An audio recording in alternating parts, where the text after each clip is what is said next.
येन भूतले स्वयं रूप कदा मह्यं ददाति स्वपदान्तिकम्।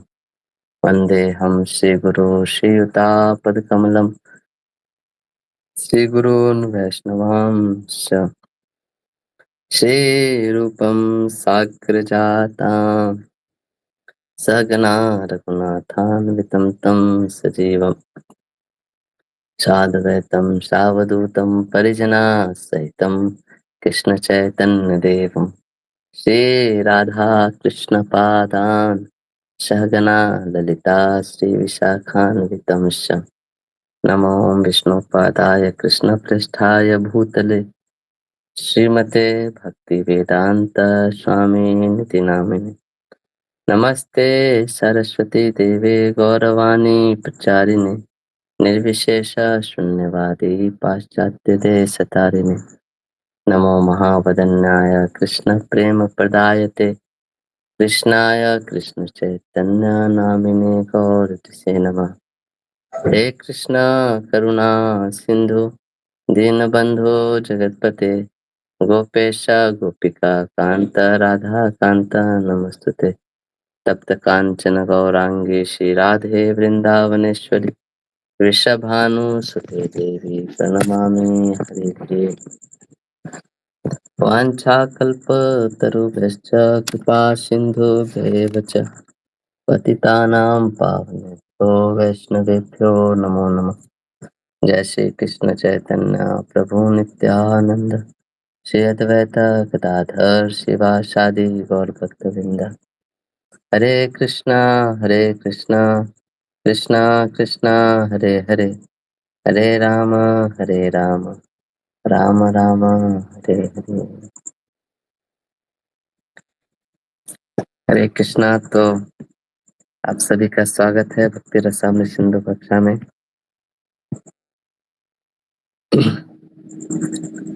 तो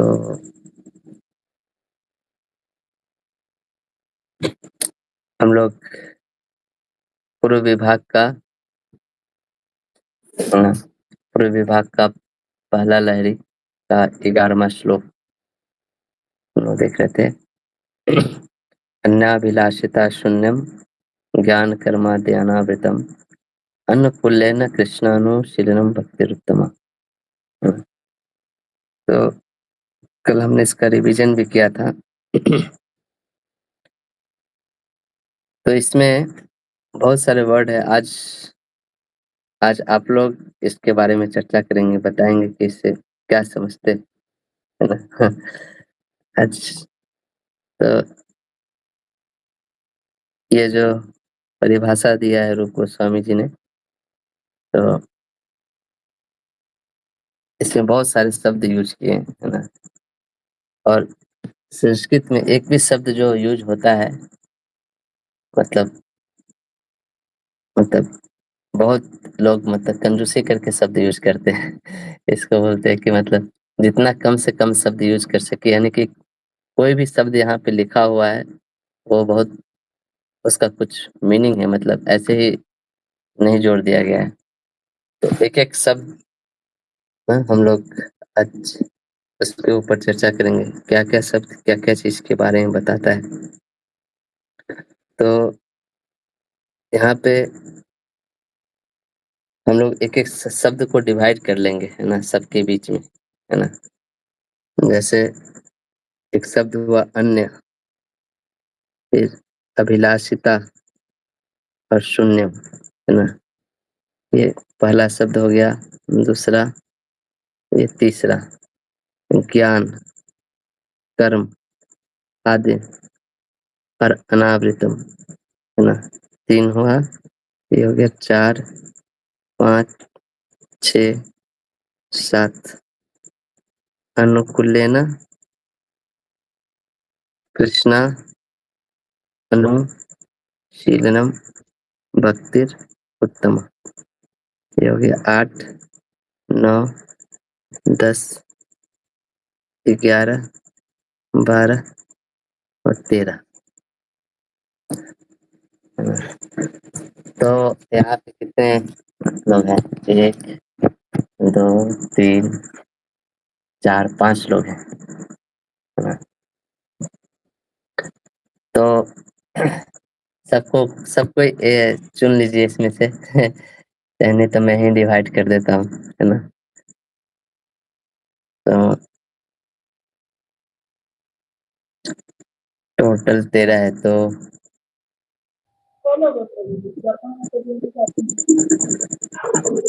अच्छा, आपके साथ 2 लोग हैं, ओके।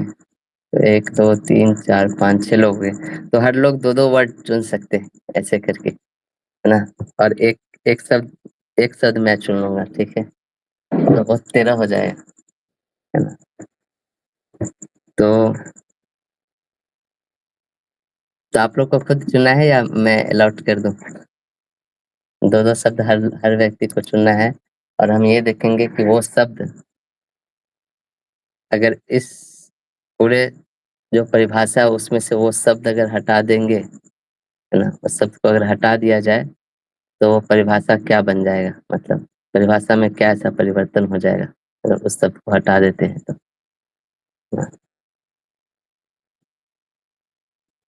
ठीक है? तो मैं अलॉट कर देता हूँ। हाँ, प्रगति माता जी बोल रहे हैं कुछ? आपका आवाज़ बहुत धीमा आ रहा है।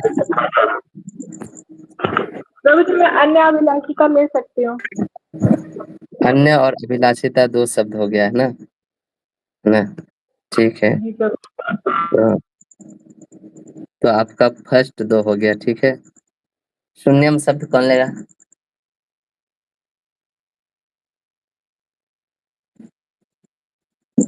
ठीक है, कोई नहीं ले रहा है, शून्य मैं ही ले लेता हूँ फिर, है ना? शून्य कोई लेना नहीं चाहता, ठीक है? ज्ञान ज्ञान शब्द कौन लेगा?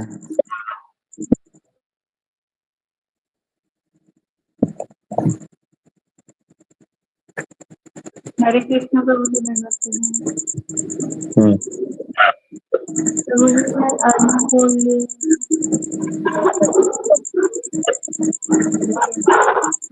अनुकूल ले कृष्ण। आवाज़ नहीं आ रही। प्रभु जी, मैं अनुकूल ले कृष्ण कृष्ण ले सकती हूँ। ओके, 8वाँ और 9वाँ, है ना? पहला और दूसरा हो गया, 8वाँ और 9वाँ हो गया। और कोई है? किन्हीं को और कुछ? कर्म, ज्ञान, कर्म, आदि, अनावृतम, अनुकूल्यन हो गया कृष्णा, अनुशीलनम, भक्तिर और उत्तमा। तीसरा भी हो गया, तीसरा तो मैं हूँ ना खुद। एक एक मेरा है, शून्यम शब्द, है ना?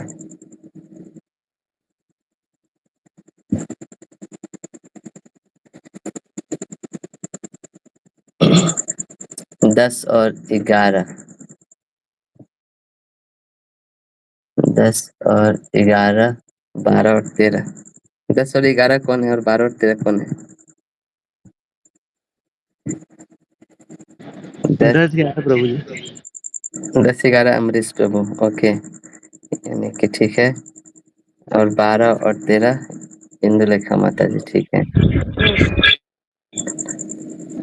और शिवानी माता जी और अक्षिता माता जी,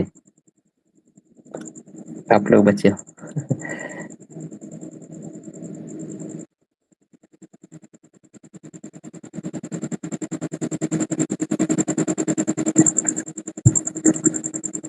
आप लोग हो क्लास में? जी प्रभु जी, मैं ये सोचती हूँ कि कौन सा लूँ। मैंने कुछ भी उतना अच्छे से रिवाइज किया नहीं है। हाँ, इसलिए तो हम करा रहे हैं यहाँ पे, हमें पता है आपने नहीं किया होगा।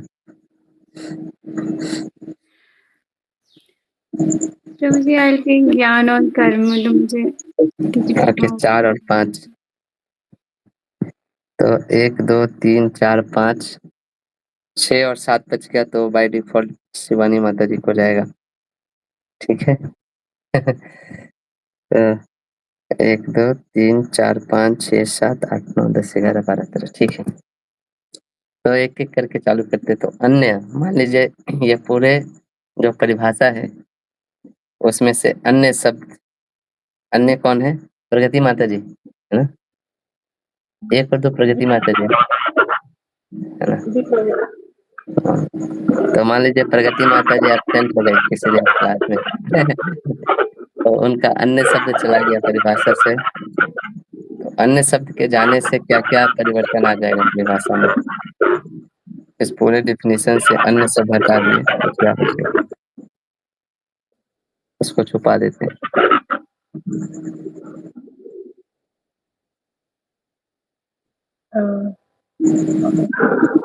मुझे बताना। हाँ ओके। तो अन्य की जो मतलब है कि एनीथिंग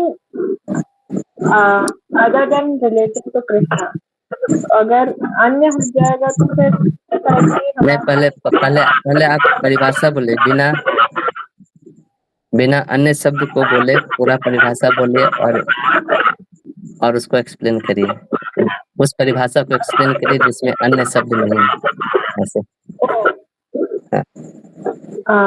भक्ति की मतलब उसके बाद तो फिर पूरा श्लोक एक्सप्लेन करो।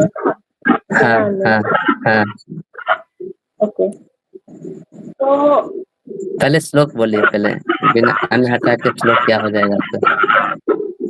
अभिलाषिता शून्यम गान कर्मा अनावृतम अनुकूलन कृष्णानुशीलनम भक्तिरुत्तमा। अभी अभी इसको एक्सप्लेन करिए। हाँ, तो अब जो श्लोक बना वो बना अभिलाषिता शून्यम, बट जो हमने सुना है कि जीवा कभी भी इच्छाओं से मतलब उसकी इच्छाएं कभी भी जीरो नहीं हो सकती। इसके अकॉर्डिंग ऐसा है कि आपकी इच्छाएं सारी जीरो हो जानी चाहिए एंड सारे ज्ञान कर्म से आपके जो है वो इच्छाएं वो उनसे अनावृत होनी चाहिए, मतलब उनसे ढकी नहीं होनी चाहिए, और फिर जो कृष्ण के अनुकूल हो और उनके कृष्ण को फॉलो करती हैं जो उनकी इच्छाओं को, उस भक्ति को उत्तम भक्ति कहते हैं। बट यहाँ पे सबसे बड़ा प्रॉब्लम ही वही है कि स्टार्टिंग में ही अभिलाषिता शून्य मारा है, जिसकी वजह से मतलब ऐसा है कि desire should be zero, but being in this human form of life, जीवन मटेरियल बॉडी में होते हुए इंसान कभी भी इच्छाओं से शून्य होना इट्स नेक्स्ट इम्पॉसिबल। हमेशा इच्छाएं जो है वो होती रहेंगी, ऐसा होता है।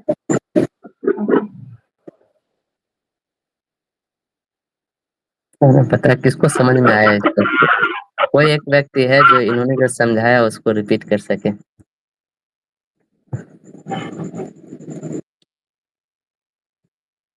हाँ, एटलीस्ट बगल वाले को ही दे दो, उनको ज्यादा अच्छा सुनाई देगा, वही तो वही बता दे आपने जो समझाया। आवाज क्लियर नहीं आ रही थी क्या प्रभु जी? आ रही है लेकिन थोड़ा वो नॉइज ज्यादा है आवाज में। एक सेकंड,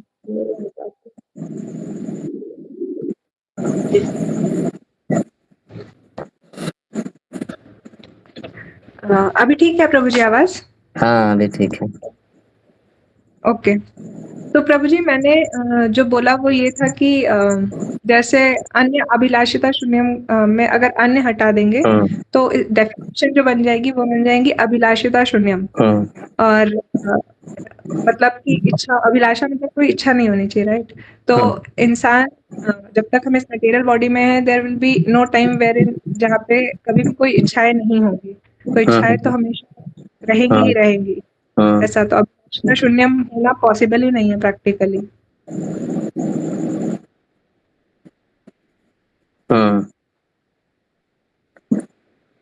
ठीक है, ओके ओके है, लेकिन वो जो पॉइंट को हिट करना चाहिए वो पॉइंट हिट नहीं कर रहा है यहाँ पे। तो अन्य अन्य को अगर शून्य कर दे, है ना, अन्य को हटा दे तो ये डेफिनेशन बन जाएगा अभिलाषिता शून्यम ज्ञान कर्मादि अनावृतम अनुकूलेन कृष्णानुशीलनम भक्तिरुत्तमा। तो अन्य शब्द किसके लिए हुआ है, मतलब किसके अन्य अभिलाषिता शून्य होना चाहिए, है ना। अन्य शब्द मतलब किसके संदर्भ में यूज हुआ है, तो अन्य शब्द हुआ है भक्ति के संदर्भ में यूज। भक्ति के अलावा जो अभिलाषिता है वो शून्य होना चाहिए, है ना। यही बता रहा है ना वो। अन्य शब्द किसके किसके लिए बता रहा है। तो अगर भक्ति के अलावा जो अभिलाषिता है वो शून्य होना चाहिए, तो अन्य हटा देंगे तो सारी अभिलाषिता शून्य हो जाएगी, है ना। इवन भक्ति वाली अभिलाषिता भी शून्य हो जाएगी, अच्छा, है ना। ओके। समझ में आ रहा है। तो अन्य को हटा देने से भक्ति वाले अभिलाषिता भी शून्य हो जाएगी, यानी कि फिर किसी की अभिलाषिता है कि हम हर दिन तुलसी महारानी को जल दे, गोवर्धन परिक्रमा करे, ये सब भी शून्य। भक्ति वाली जो अभिलाषा है वो सब भी शून्य करना पड़ेगा, है ना। इसीलिए यहाँ पे अन्य शब्द क्यों लगाया है, सीधे अभिलाषिता शून्य नहीं लिख के अन्य अभिलाषिता शून्य लिखा कि भक्ति के अलावा जो अभिलाषिता है वो शून्य होना चाहिए। समझ में आ रहा है अभी, जी है ना। प्रभु जी। इसीलिए अन्य शब्द बहुत महत्वपूर्ण हुआ यहाँ पे। तो उसको हटा देने से देख रहे परिभाषा कैसे बदल जा रही है। ठीक है, अभी और दूसरा कौन बोलेगा, फिर आपका दूसरा शब्द है लेकिन इससे फिर से बाद में आएंगे थोड़ा। अब आगे किसी को लेते हैं, कोई और बोलना चाहेगा कोई शब्द आके। अभी नहीं। एक नंबर पर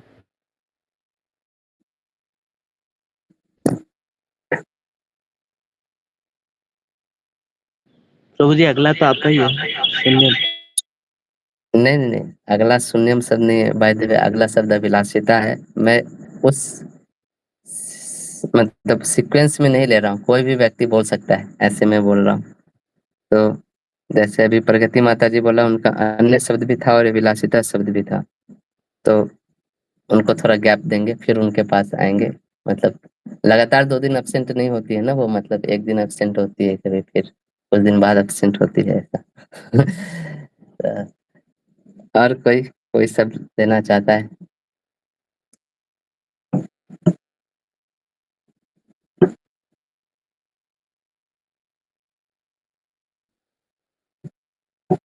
चलिए कोई नहीं, तो मैं ही बोल देता हूँ। मेरा शब्द है शून्यम, है ना। तो शून्यम शब्द को हटा देंगे तो परिभाषा हो जाएगा अन्य अभिलाषिता ज्ञान कर्मादि अनावृतम अनुकूल्येन कृष्णानुशीलनम भक्तिर उत्तम।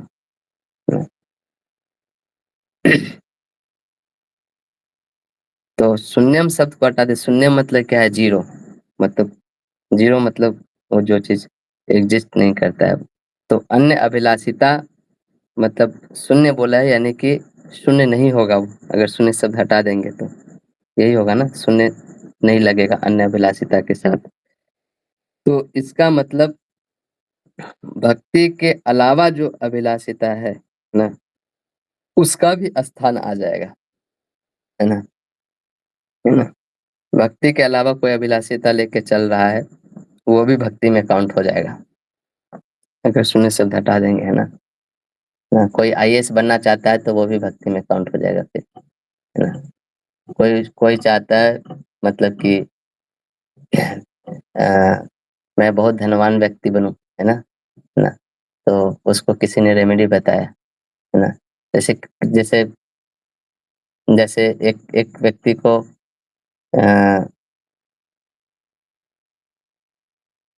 किसी को ये नहीं हो रहा था, तो उसको बोले कि ये वाला पास टाइम पढ़ो कृष्णा का, तो वो उसके कारण वो पास टाइम पढ़ने लगा, है ना। तो वो पढ़ रहा है शादी करने के लिए, लेकिन फिर वो भी भक्ति में काउंट होने लगेगा। तो जैसे कल मैं एकादशी का एग्जाम्पल दे रहा था, है ना। तो अन्य अभिलाषिता शून्य नहीं हुआ, वो अभिलाषिता है। एकादशी क्यों कर रहे हैं, क्योंकि मेरे जो रुकावट है शादी में वो हट जाए।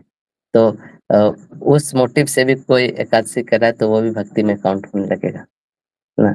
शून्य शब्द को हटा देने से, शून्य बोलने मतलब वैसी कोई अभिलाषिता नहीं होनी चाहिए भक्ति के अलावा। लेकिन भक्ति के अलावा भी कोई अभिलाषित से भक्ति कर रहा है तो वो भी फिर भक्ति में काउंट होने लगेगा, है ना, शून्य शब्द को हटा देने से। तो शून्य शब्द का यहाँ पे वो महत्व है। यस, और कोई तीसरा भी हो गया।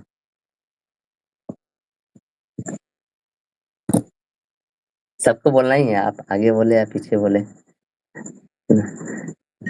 हरे कृष्णा प्रभु जी, उसमें डाउट है तो वो कब लास्ट में लेंगे। हाँ, अभी अभी अभी ही पूछ सकते हैं। इसी शब्द में डाउट है। हाँ, पूछ लीजिए।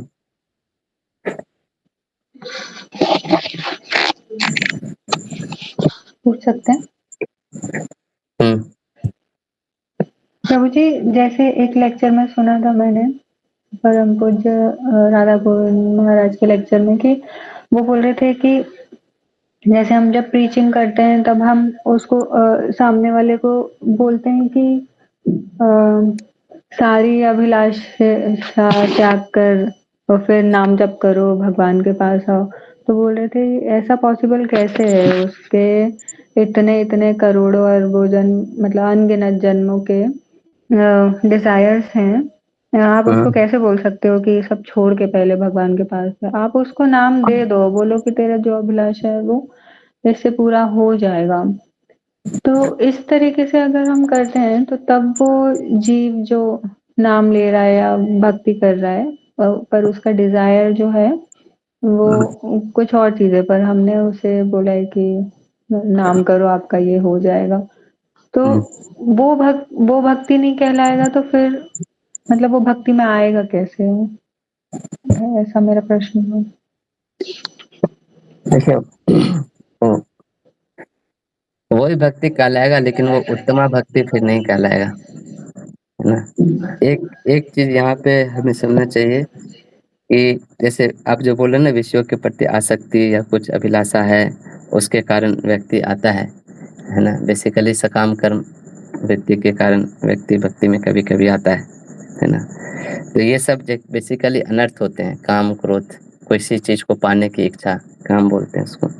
तो अनर्थ क्या होते हैं ना, वो सिर्फ बाधक होते हैं भक्ति के लिए। वो मतलब वो अयोग्यता नहीं है भक्ति करने के लिए। अनर्थ जो होते हैं वो बाधक है और अयोग्य, वो अयोग्य नहीं बना रहा है कि वो व्यक्ति भक्ति नहीं कर सकता है ना। और बाधा क्या होती है, धीरे धीरे फिर हट जाती है ना, धीरे धीरे हट जाती है, मतलब समय के साथ ना। तो करने का मतलब कोई जब चालू करता है ना चीजें, हो सकता है वो सिर्फ विषय की प्राप्ति के लिए ही चीजें चालू करे, भोग की प्राप्ति के लिए भक्ति चालू करे, लेकिन वो प्रोसेस अपने आप में इतना पावरफुल है कि धीरे धीरे वो जो बाधा है, जो विषय जो उसको भक्ति में आगे बढ़ने के लिए बाधा की तरह काम कर रही है, वो धीरे धीरे वो बाधा हटने लगती है ना, ऐसे। लेकिन जैसे हाँ, लेकिन कोई ठीक है, यहाँ पे और आगे आएगा तो उसमें मैं एक्सप्लेन करूंगा ना। अभी समझ में आया इतना?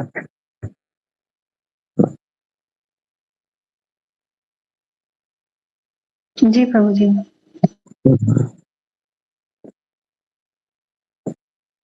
ठीक है, और कोई?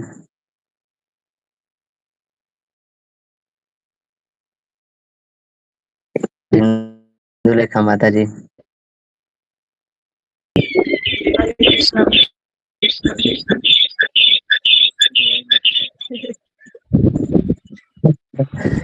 जी प्रभु जी। यस। अरे आपका कौन कौन सा शब्द था? मेरा प्रभु जी भक्ति उत्तमा। हाँ, तो एक एक कुछ शब्द को चुन के उसको हटाएंगे तो क्या परिभाषा होगी? जी प्रभु जी, ऐसे मतलब जितना मैं समझ पाई हूँ, जैसे कि भक्ति उत्तमा शब्द है यहाँ पर। पहले तो इस पूरी श्लोक का अर्थ मैं इसके साथ में कर देती हूँ कि अन्याभिलाषिता शून्यम ज्ञान कर्मादि अनावृतम। दैट मीन्स कि इसमें ये बताया गया है अन्य अभिलाषिताएं। पहली बात तो अन्य को कृष्णानुशीलनम के संदर्भ में बोला गया है। अन्य अभिलाषा मतलब ऐसी अभिलाषाएं जो कृष्ण के अनुकूल नहीं है, भक्ति के अनुकूल नहीं है, उनसे रहित होना चाहिए, ज्ञान कर्म से ढकी हुई नहीं होनी चाहिए, प्लस कृष्णानुशीलनम मतलब कि भगवान कृष्ण भक्ति में अनुकूल हो, ऐसी अभिलाषा होना चाहिए। वो ही मतलब उसे ही हम जो है उत्तम भक्ति कहते हैं। और अगर इसमें से भक्ति उत्तमा हटा दिया जाएगा तो नहीं, फिर ये वो श्लोक दोनों अलग अलग है। एक सिर्फ एक शब्द हटाना है आपको, दोनों नहीं हटाना है। ठीक है। तो पहले मैं उत्तमा को हटा देती हूँ अगर, तो ठीक। इसमें इसका अर्थ ऐसा हो जाएगा कि मतलब कृष्ण का जो है अनुकूल भाव से अनुशीलन करना है, और निरंतर सेवा करनी है, प्लस जो अन्य अभिलाषाओं से रहित हो तथा ज्ञान और कर्म आदि से आच्छादित ना हो, और वो भक्ति है।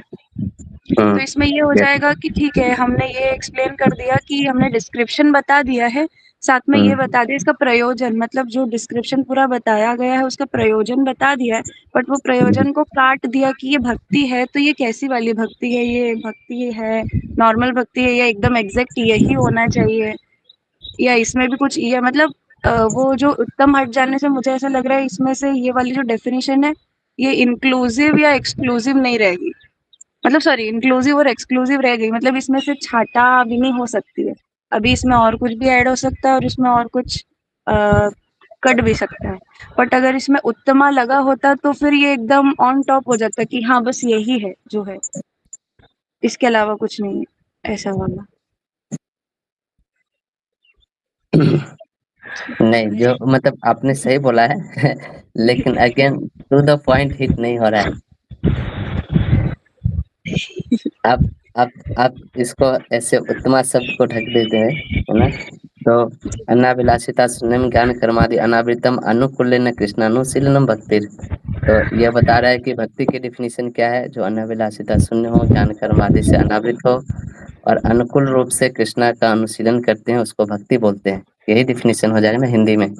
हाँ हाँ तो तो ऐसा लग रहा है कि उत्तमा शब्द फालतू में जोड़ दिया है एक एक्स्ट्रा, वो नहीं भी होता तो भी तो काम चल रहा था ना, समझ रहे हैं? हाँ। तो उत्तमा शब्द जोड़ के क्या ऐसा विशेष वो बताना चाह रहे हैं, प्रश्न ये है। आ,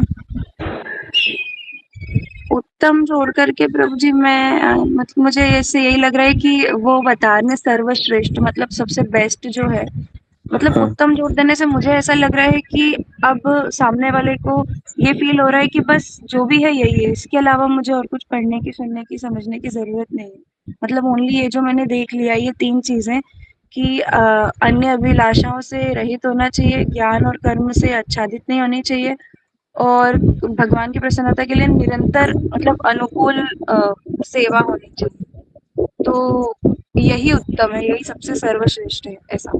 भक्ति तो है ही क्योंकि फिर भक्ति में तो बहुत सारी चीजें आ जाएंगी अलग अलग, पर उन्होंने उन 3 चीजों को निकाल के एक्सेप्शनली बता दिया है कि this is the best thing ऐसा वाला। जैसे कि फॉर एग्जांपल हम नाम जप करते हैं ना ऐसे, तो करने के लिए भगवान की भक्ति करने के लिए हम पूजा भी कर सकते हैं बैठ के घंटों घंटों, बट हमें जैसे हम्म। सर्वश्रेष्ठ बताया गया है कि नहीं आप सिर्फ जप करो, वो इनफ है, वो सबसे बेस्ट यज्ञ है संकीर्तन नहीं करना। नहीं, ये उत्तमा शब्द से कैसे रिलेटेड है? उत्तमा शब्द से ये चीज कैसे पता चल रहा है कि नहीं सिर्फ जप करो, ये चीज नहीं करो? क्योंकि प्रभु उत्तमा जी शब्द के यहाँ पे रहने और ना रहने से इस परिभाषा में क्या फर्क पड़ जा रहा है ना, ये चीजें बताना है।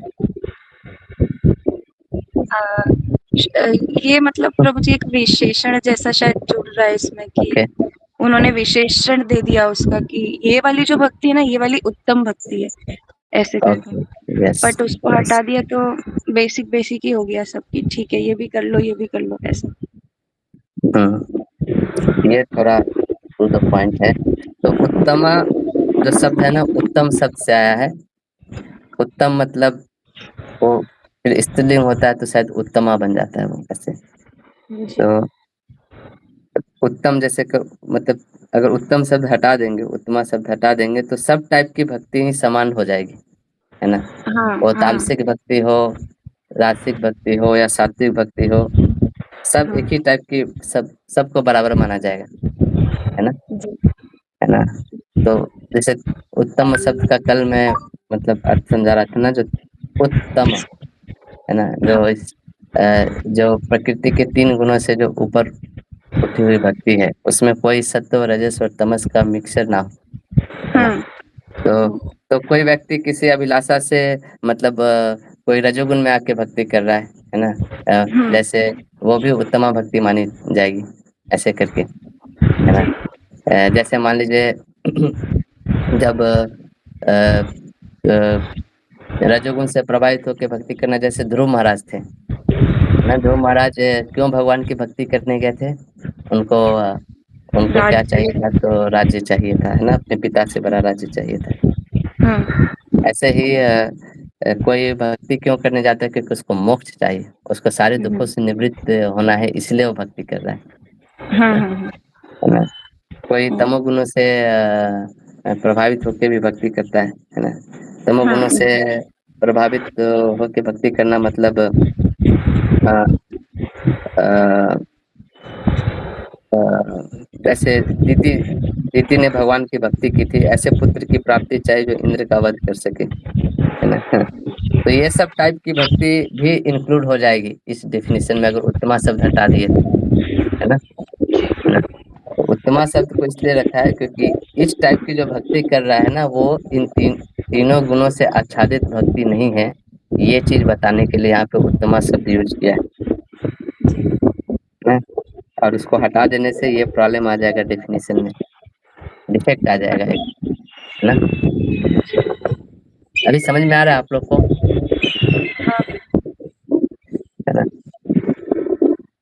ठीक है, तो ये 12 नंबर भी हो गया। यस, और कोई नेक्स्ट? मैं जानबूझ के ऐसा रखा हूँ क्योंकि आप लोग को अभी थोड़ा अभी और अंडरस्टैंडिंग क्लियर हो रहा होगा ना, एक एक शब्द को हटाने से ना। ये डिफिनेशन बहुत बहुत मतलब इम्पोर्टेंट है, ये परिभाषा भक्ति की। इसी परिभाषा को पूरे बुक में चारों तरफ, चारों एंगल से, हर एंगल से समझाया जाएगा, है ना? यही परिभाषा पूरे बुक का एक्सप्लेनेशन जो है ना, इसी परिभाषा के इर्द गिर्द घूमेगी, इसलिए इसको ज्यादा हम लोग समय दे रहे हैं। ठीक है, और कोई? मुझे इसमें एक डाउट है। हाँ, पूछिए, इंदुलेखा माता जी बताएगी।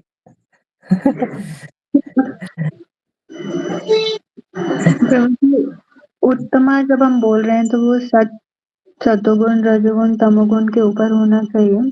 तो मतलब मुझे जो डाउट है, मैं उसको इन तीन में से वो किस में आएगा वो बाइफरकेट नहीं कर पा रही हूँ। जैसे अगर किसी का ये डिजायर है, अगर कि इसलिए बैकग्राउंड में कि भक्ति इसलिए कर रहा है क्योंकि मटेरियल लाइफ में उसे पता चल गया है कि सुख नहीं है। मतलब nothing of the material life can satisfy that जीवा।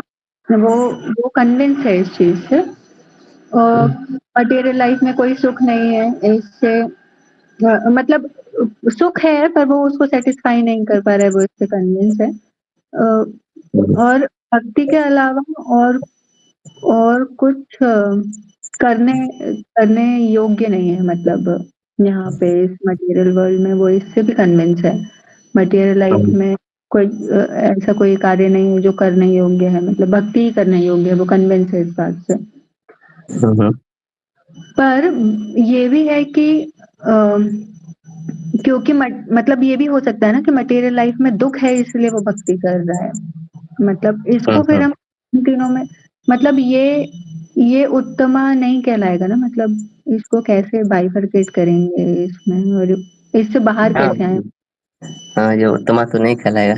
उत्तमा भक्ति है ना, मतलब उसमें कोई भी जो बोलते हैं ना 24 कैरेट गोल्ड है ना, यहाँ पे अगर दुख की निवृत्ति करने के लिए हम भक्ति करें तो यहाँ पे हम फोकस तो भी हम ही हैं लाइफ के, है ना? हमें दुख हो रहा है, हम उससे निकलना चाहते हैं। तो जो भक्ति मतलब होता है ना, एक्चुअली सामने वाले व्यक्ति की प्रसन्नता के लिए करना। उसमें फिर हमारी कुछ ये नहीं रह जाती है, मतलब हमारा कुछ पर्सनल गेन है उसमें, ऐसा कुछ नहीं रहे। उन सब चीज से हमेशा ही अनावृत होती है।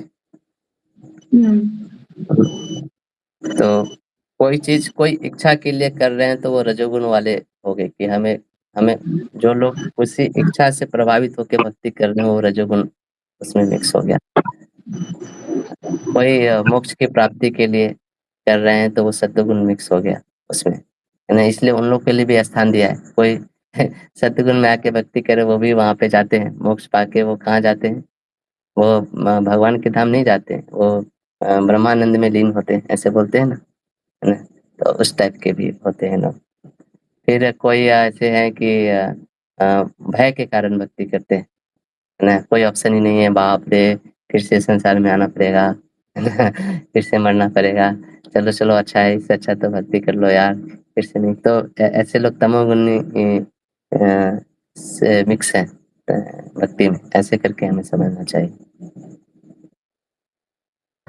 मतलब ऐसा है कि उसका पिता ये भी नहीं है कि मोक्ष प्राप्त कर ले और भगवान का संग न मिले, बट बैकग्राउंड में वो दुख का इतना ज्यादा झेल चुका है कि उसको वो फिर से झेलना भी नहीं चाहता है, प्लस वो कहीं और भी नहीं जाना चाहता। मतलब वो ये भी समझ रहा है कि किसी और प्लेनेट में भी नहीं जाना है उसे। मतलब slowly developing attachment attraction towards the Lord, don't want to go anywhere else apart from the Lord and भगवान के जो पार्षद हैं जो उनसे भी अलग नहीं जाना चाहता है। मतलब he has understood कि that is my home and those are my people, but दुख इतना ज्यादा है कि वो उससे वो उसको उसके ऊपर नहीं जा पा रहा है। मतलब कि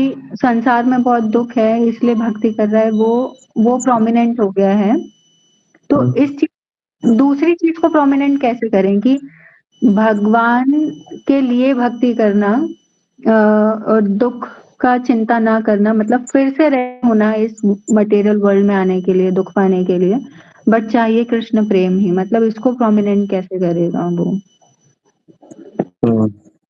तो हम लोग जो यहाँ पे डिस्कस कर रहे हैं ना, वो एकदम जब शुद्ध भक्ति की डिस्कस कर रहे हैं तो वो ऐसा है कि जैसे 0 और 1, 0 मतलब जो एकदम भौतिक है और 1 मतलब जो एकदम आध्यात्मिक पार्ट है।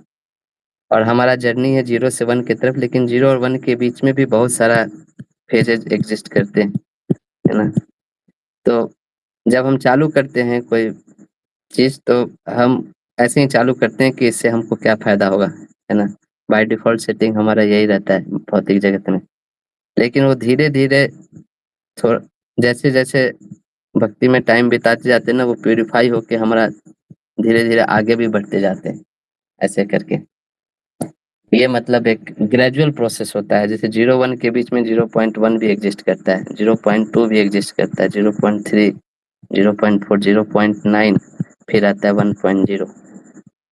तो शुरू में हर कोई ऐसे ही चालू करता है ना? कोई भी भक्ति चालू करता है भौतिक जगत में, तो मोटा-मोटी यहीं से कि उसको कुछ दिखता है कि मैं भक्ति करूँगा तो मेरे को मेरे लाइफ़ में ये अच्छा हो जाएगा।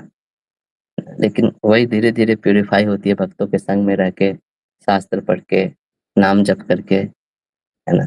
इसी को चित्त की शुद्धि बोलते हैं, ऐसे करके। मैं पता नहीं मैं आपका प्रश्न समझ पा रहा हूँ कि नहीं पूरी तरह या मैं कहीं अलग ही डायरेक्शन में आंसर दे रहा हूँ। हाँ, आई अंडरस्टूड प्रभु जी। मतलब from the first days we can't start उत्तमा भक्ति ग्रेजुअली पहुंचना है बस। यस। ये 0 से 1 का सफ़र अचानक भी हो सकता है, इसको बोलते हैं कृपा सिद्धि भी बोलते हैं, ये भी प्रोसेस होता है। जब किसी शुद्ध भक्त की डायरेक्ट कृपा हो जाए, तो वो सीधे वहाँ तक भी उठा के ले जा सकता है। लेकिन इन जनरल ऐसा ऐसा मतलब बहुत रेयर फिनोमिनन है इस संसार में, है ना? लेकिन जनरली लोग स्टेप बाय स्टेप प्रोसेस करके ही ग्रोथ होता है।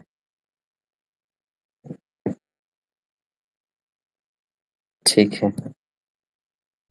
प्रभु जी, एक चीज पूछना था। जैसे भक्ति विनोद ठाकुर जी के भजन वाली लाइन होती है ना, मारो जिया राखो भी जो इच्छा तुहार, तो वो फिर एकदम वो शुद्ध भक्ति होगा ना कि वो सिर्फ और सिर्फ भगवान के प्लेजर के लिए ही सोच रहा है कि अगर भगवान चाहते हैं कि मुझे किसी दूसरे प्लानिटरी सिस्टम में जाके सर्व करना चाहिए या वहां पे जाके मुझे टीचिंग करनी चाहिए, तो ठीक है, मैं उसके लिए भी रेडी हूँ। वट एवर प्लीजेज हिम, वो फिर शुद्ध भक्ति में आएगा ना कि वो अपने बारे में सोच ही नहीं रहा है कि मुझे मटेरियल सफरिंग से छुटकारा चाहिए। Nothing, he is just thinking कि अगर मैं मर भी, मतलब मेरे यहाँ जाने, मैं वो धाम जाने का भी नहीं सोच रहा है, It says कि if Krishna you desire, if you want to put me in some another planetary system, that is also fine. और आप चाहते हो कि मैं इसी में भौतिक जगत में फिर से आके प्रीचिंग करूं, प्रभुपाद जी को सर्व करूं या इस मिशन में सर्व करूं, दैट मतलब मुझे वो भी चलेगा, क्योंकि ये Yes. शुद्ध भक्ति में ही आएगा, है ना? हाँ, अब एक शरणागति का ये स्टेज है, लेकिन ये शुद्ध भक्ति का ही स्टेज है, ऐसा समझिए।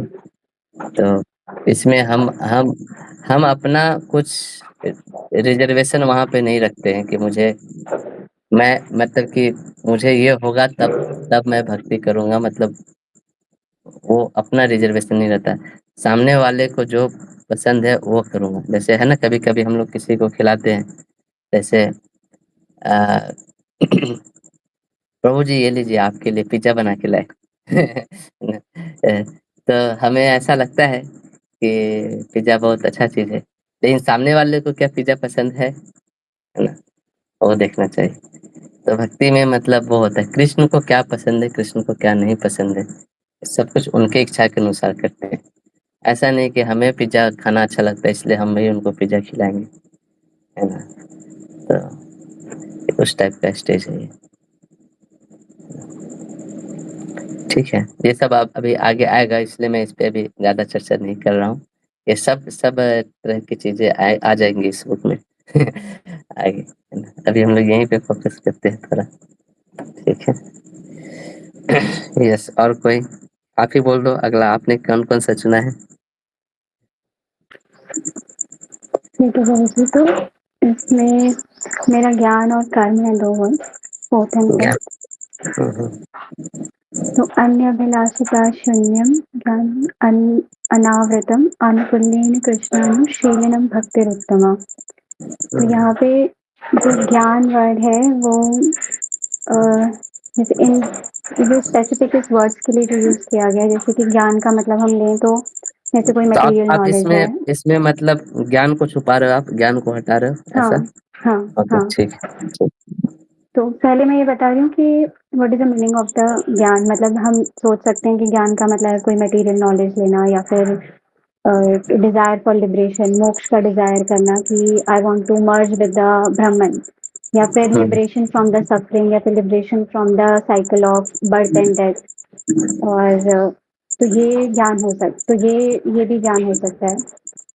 तो यहाँ पे जो एक्चुअल में बोला गया है कि ये सबसे हमारी भक्ति कवर्ड नहीं होनी चाहिए, देन इट इज अ शुद्ध भक्ति। एक्चुअल में ये है। तो अगर मैं ज्ञान को रिमूव कर देती हूँ तो ये जितनी भी सारी चीजें हैं, तो फिर ये सब भी क्या बन जाएंगी, शुद्ध भक्ति बन जाएगी।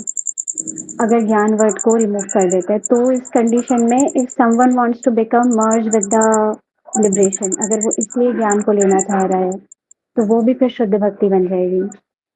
अगर ज्ञान को रिमूव करते हैं तो अगर कोई सफरिंग से, इस मटेरियल वर्ल्ड की सफरिंग से फ्री होना चाहता है तो वो भी फिर शुद्ध भक्ति में काउंट हो जाएगा, and which is not true. तो ये यहाँ पे जो, जबकि ये सब क्या है, ज्ञान मिश्र भक्ति है एक्चुअल में। तो अगर हम ज्ञान वर्ड, तो ज्ञान का ये इम्पोर्टेंस है कि अगर हमने ज्ञान वर्ड को अगर रिमूव कर दिया तो ये सारी चीजें भी शुद्ध भक्ति में काउंट हो जाएंगी, ऐसा। जबकि जब एक्चुअल में ज्ञान ये है कि अगर हम भगवान के बारे में कोई भी ज्ञान प्राप्त कर रहे हैं, ये सोच के, ये इंटेंशन रख के कि इससे मुझे ये पता चलेगा कि मैं भगवान को और कितना अच्छे से सर्व कर सकती हूँ, मुझे भगवान के बारे में पता चलेगा, उनसे अटैचमेंट होगा, और तो वो हमारा शुद्ध भक्ति में आएगा। हाँ, तो ये अगर ज्ञान शब्द हटा देंगे, आपने अच्छा बोला ना, अन्नाभिलाषिता शून्यम कर्मादि अनावृतम अनुकूलेन कृष्णानुशीलनम भक्तिरुत्तमा। तो अगर ज्ञान शब्द को हटा देंगे, इसका मतलब है कि ज्ञान से अनावृत नहीं, ज्ञान से आवृत हो सकता है भक्ति, है ना? तो ज्ञान से आवृत भक्ति हो सकता है, मतलब जितने भी ब्रह्मवादी ये सब टाइप के जो लोग हैं, जो ब्रह्म में लीन होना चाहते हैं, उन लोग का भी चीजें उत्तम भक्ति कहलाने लगी, है ना? तो ये फर्क पड़ जाएगा। ठीक है, आपने अच्छा समझा। एंड अभी दूसरा जो वर्ड है, नहीं, अभी फिर से आपका आएगा, है ना? अच्छा एक आप लगातार एब्सेंट मत हो, मतलब बीच बीच में एब्सेंट हो तो ठीक है। यस, और कोई? अम्बरीश प्रभु? यस प्रभु जी, हरे कृष्णा सो मैं आपने कौन सा कौन? अनु या शीलना दो है? अनु और शीलम दो, कोई भी एक एक आप ले सकते हैं, अभी एक कोई ले सकते हैं। तो मैं अनु अनु बताता हूँ पहले। ठीक ठीक। सो संस्कृत में जैसे पहले मैं इसका डेफिनेशन बताता हूँ अनु का। सो अनु का जो अर्थ है संस्कृत में, वो यहाँ पर दो प्रकार से यूज है। पहला अनु मतलब फॉलो करना, दूसरा अनु यहाँ पर है अगेन एंड अगेन रिपीट, मतलब किसी एक्टिविटी को बार बार दोहराना। क्योंकि यहाँ पर अनु जो है वो दो शब्दों से कनेक्टेड है, जो इस श्लोक का मुख्य विषय है कृष्ण उससे, और जो शीलनम है उससे। तो जो कृष्ण के साथ जो अनु यूज हो रहा है वो फॉलो करने वाला अनु है, कि हमको फॉलो करना है कृष्ण को, या फिर मतलब जो हमारी जो एक्टिविटी है, जैसे जो हम भक्ति प्रैक्टिस करते हैं, वो कृष्ण के अनुकूल होना चाहिए, कृष्ण के उसमें फॉलो में होना चाहिए, उनके अंडर्स में होना चाहिए। और जो शीलनम के साथ जो अनु लगा हुआ है वो ये कि हम जो भी एक्टिविटी कर रहे हैं वो बार बार होना चाहिए। मतलब ऐसा नहीं कि आज किए कल नहीं, कि संडे के दिन मंदिर गए उस दिन डिवोशन किया, बाकी 6 दिन घर में फिर कुछ भी नहीं किया। तो यहाँ पर अनु शब्द यदि अगर हम हटा दें इस श्लोक से, तो फिर इस श्लोक का जो अर्थ है वो अनर्थ हो जाएगा। क्योंकि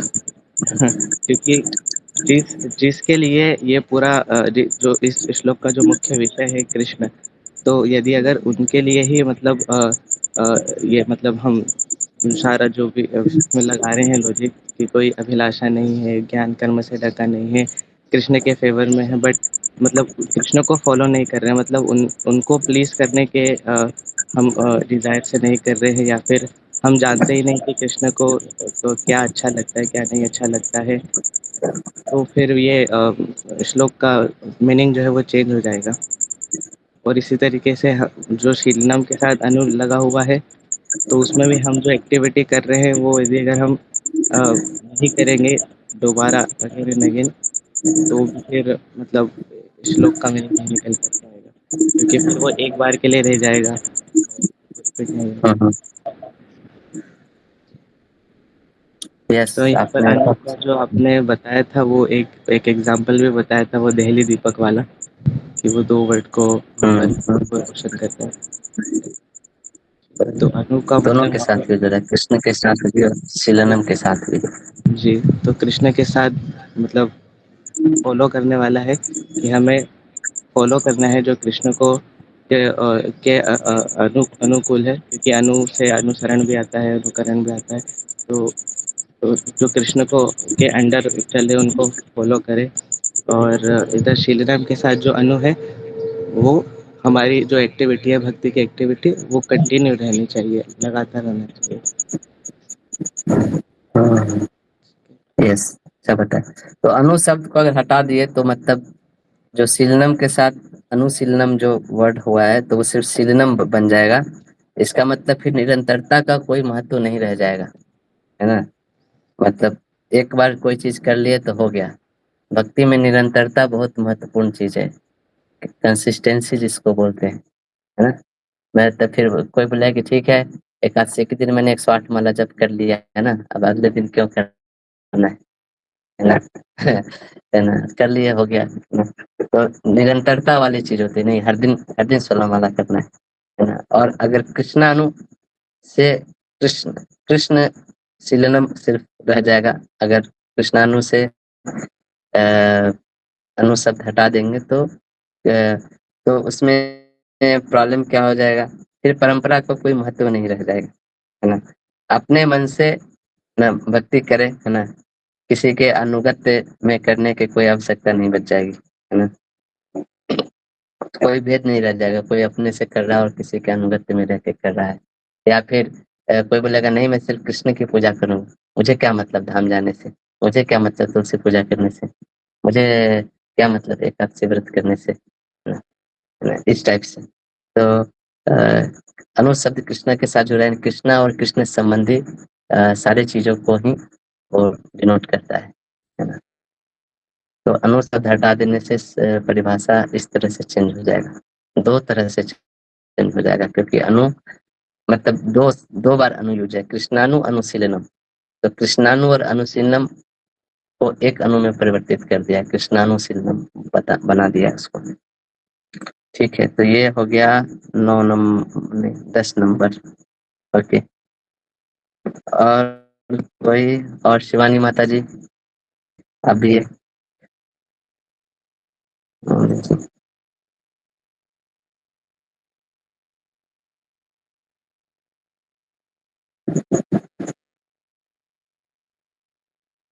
8 और 9 किसका था?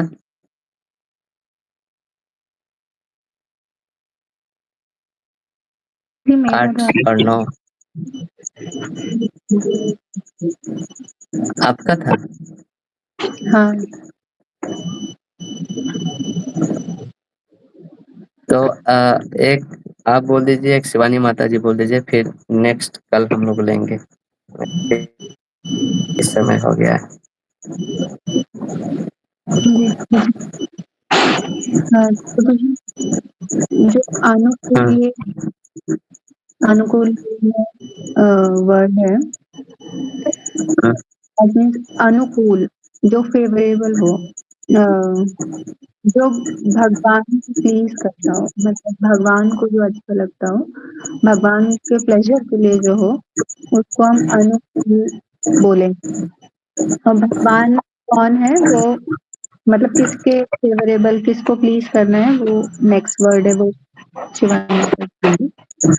पर अनुकूल एक परिभाषा में इसलिए, अगर उसका सिग्निफिकेंस ये है कि जो भी हम भक्ति के अलावा वाले जितने भी डिजायर हैं उसको शून्य करके, और जो भी ज्ञान और कर्म से आच्छादित नहीं, ढका हुआ नहीं है,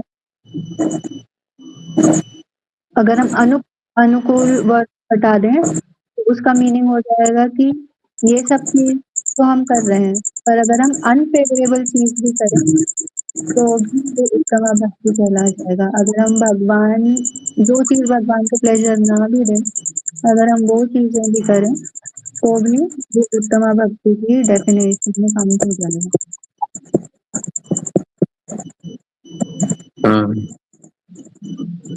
अनुकूल मतलब प्रतिकूलता का अभाव।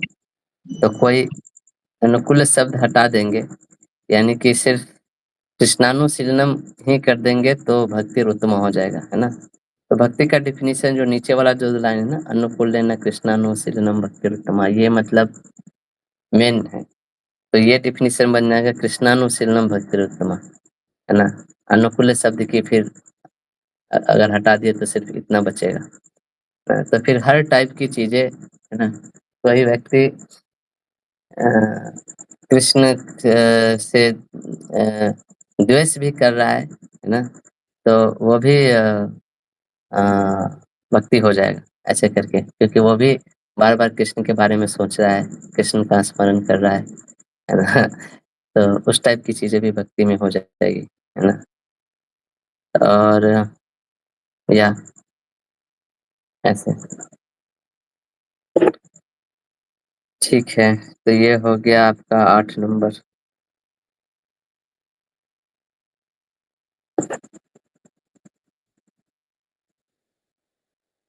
शिवानी माता जी का शायद मुझे लगता है कि वो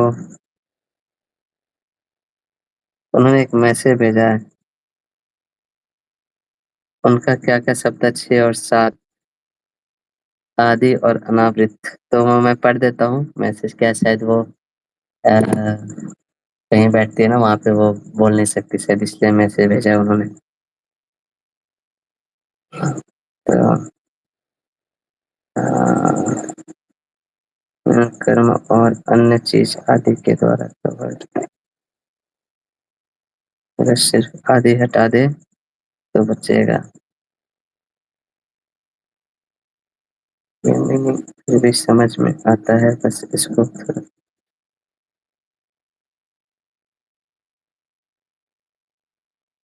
तो इन्होंने आदि का भेजा है और अनावृत का नहीं भेजा है। तो वो यही बोल रहे हैं कि अगर आदि शब्द हटा दे, ज्ञान कर्म आदि अनावृतम में से, तो आदि हटा देंगे तो बन जाएगा अन्नाभिलाषिता शून्यम ज्ञान कर्म अनावृतम, है ना। तो ज्ञान कर्म के अलावा जो जो चीज है उससे आवृत हो सकता है, जैसे, है ना, इन्होंने भेजा है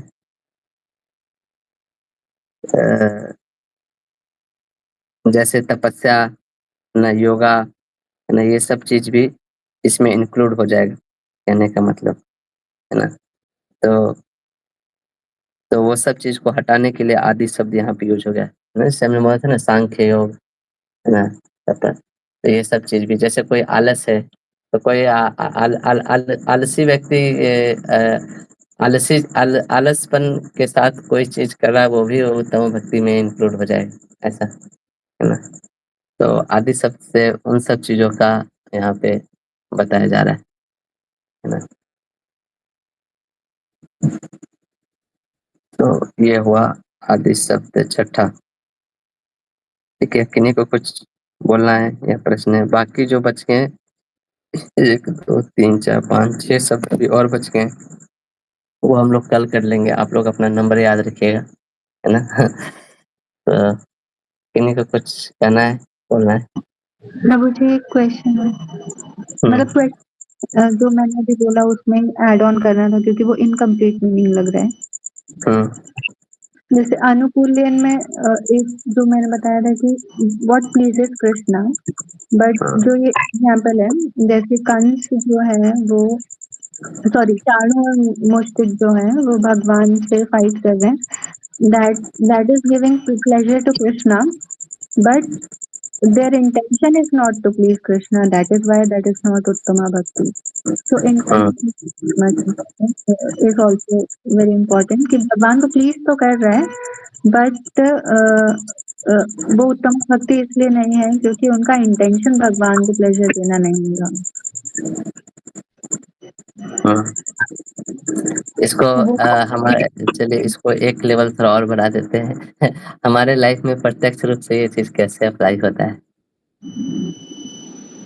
जैसे प्रभु जी, जैसे हम जो भी कार्य कर रहे हैं, सपोज हम नाम जप कर रहे हैं, तो नाम जप अगर हम कर रहे हैं, it gives pleasure to Krishna, but अगर मेरा इंटेंशन भगवान को प्लेजर देना नहीं है, मैं नाम जप कर रही हूँ क्योंकि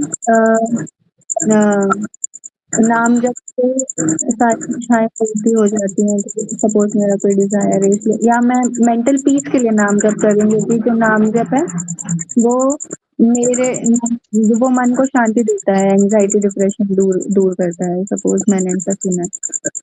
तो वो उत्तमा भक्ति नहीं कहलाएगा, बिकॉज हमारा इंटेंशन ये नहीं है कि भगवान को नाम सुनना पसंद है इसीलिए नाम जप किया जा रहा है। इंटेंशन ये है कि मुझे मुझे वो नाम का फायदा देगा, इसलिए नाम जप हो रहा है। तो दैट इज नॉट उत्तमा भक्ति।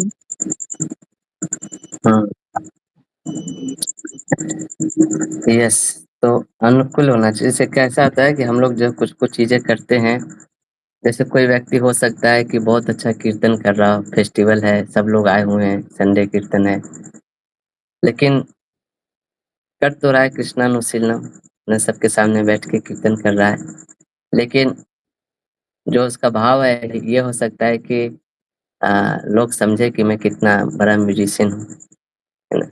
लगता है मेरा नेम फेम बने, लोग मेरे को अलग अलग प्रोग्राम में बुलाया करे, है ना। तो यहाँ पे वो अनुकूल नहीं हुआ वो चीज, है ना, इसलिए वो उतना भक्ति में नहीं है। ऐसे ही बहुत बहुत बार बहुत सारी चीजें हम लोग करते हैं, जस्ट शो ऑफ करने के लिए ऐसे कर देते हैं। जैसे जैसे मैं एक एग्जांपल बताता हूँ। एक भक्त थे, तो एक एक एक नियम है कि विग्रह के सामने हमें अपने कोई चीज भौतिक कार्यकलाप नहीं करना चाहिए। जब विग्रह सामने हो तो उनके सामने सोना नहीं चाहिए, उनके सामने खाना खाना नहीं चाहिए, ये सब चीजें नहीं करनी चाहिए, मतलब वो विग्रह के प्रति अपराध माना जाता है। तो एक व्यक्ति थे, वो अपने कमरे में विग्रह रखे हुए थे, तो मैं गया तो मुझे कुछ प्रसाद दिए खाने के लिए। तो मैं बोला कि अरे ये बंद कर देते हैं, ये अल्टर ऐसे टिक्की वगैरह के सामने नहीं खाना चाहिए। तो मतलब अच्छा भक्त है, ऐसा नहीं कि ये मतलब, तो उन्होंने बोला कि अरे चलता है सब हम लोग तो ऐसे ही खाते हैं यहाँ पे, कुछ प्रॉब्लम नहीं है ना। तो बेसिकली ये क्या है, ये है अनुकूल लेने नहीं, है ना। भगवान के सामने बैठ के चिट चैट कर रहे हैं, प्रजल्पा कर रहे हैं, भगवान के सामने बैठ के सो भी जाते हैं, भगवान के सामने खा भी लेते हैं, है ना। तो मतलब ये बहुत डिवैल्यूड फील करा रहे हैं ना डिटीज को, मतलब उनका कोई वैल्यू नहीं है, उनके प्रेजेंस का कोई वैल्यू नहीं है वहाँ पे, समझ रहे हैं। डिवैल्यू फील करना मतलब, कोई मान लीजिए कि आप दो लोग बात कर रहे हैं, तीसरा व्यक्ति आया, हाँ हरे कृष्णा, उसको कुछ जवाब नहीं, हाँ ठीक है आप बैठिए, उसको कैसा लगा, अरे मैं इतना दूर से आया मिलने के लिए, कुछ वैल्यू ही नहीं दे रहा।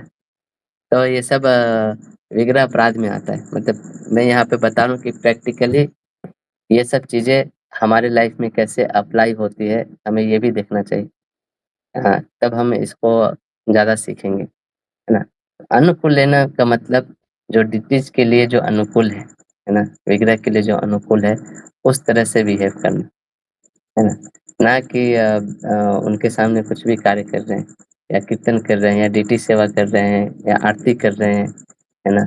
जैसे बहुत बार मैं देखता हूँ मंदिर में लोग झगड़ते हैं, प्रभु जी जन्माष्टमी के दिन मैं ही आरती करूँगा, है ना। उसके लिए मतलब अ, 1 महीना से ये चलता है कॉम्पिटिशन। फिर वो जो मंदिर प्रबंधन होता है, आपको जन्माष्टमी के दिन अगर आरती करना है तो आपको हर दिन आरती करने आना होगा, तभी मैं जन्माष्टमी के दिन आपको दूँगा। सिर्फ 1 दिन आएँगे तो आपको क्यों दूँगा? है ना? ऐसे करके। तो फिर बोलता है नहीं, नहीं प्रभु जी मैं फिर आऊँगा, हर दिन आऊँगा, लेकिन जन्माष्टमी के दिन मुझे ही मिलना चाहिए। क्यों चाहिए जन्माष्टमी के दिन? अरे क्योंकि उस दिन बहुत लोग आएँगे ना आरती में, तो सब लोग देखेंगे कि मैं आरती करता हूँ यहाँ पे, है ना? और उस दिन तो बहुत लोग आएँगे, अच्छा डेकोरेशन होगा, मैं भी थोड़ा रील्स बना लूँगा उस दिन। तो ये सब चीज़ें हैं, बाहर से देखने में कृष्णानुशीलनम लग रहा है, लेकिन अनुकूल्य भाव से नहीं हो रहा है वो, है ना? अपना अपना अनुकूल्य हो रहा है। अपना अनुकूल्य हो रहा है ना? कृष्णानुकूल्य नहीं हो रहा है। तो इन सब चीज़ों का हमें ध्यान रखना चाहिए। तो इस टाइप से भी पॉजिटिव सेंस में ऐसे अप्लाई होता है। नेगेटिव सेंस में चाणूर मुष्टिक वाला एग्ज़ाम्पल ये बहुत अच्छा है ना? ऐसे। ठीक है, तो हम लोग यहीं रखते हैं क्योंकि आज वैसे भी पूरा कंप्लीट नहीं हो पाएगा। तो ये क्या हो गया? फिर हम लोग कल के दिन इसको कंटिन्यू करेंगे, ठीक है? श्रील प्रभुपाद की जय, भक्ति रसामृत सिंधु ग्रंथ की जय, श्री रूप गोस्वामी पाद की जय। Thank you so much. Thank you प्रभु जी। हरे कृष्णा, धन्यवाद प्रणाम। धन्यवाद।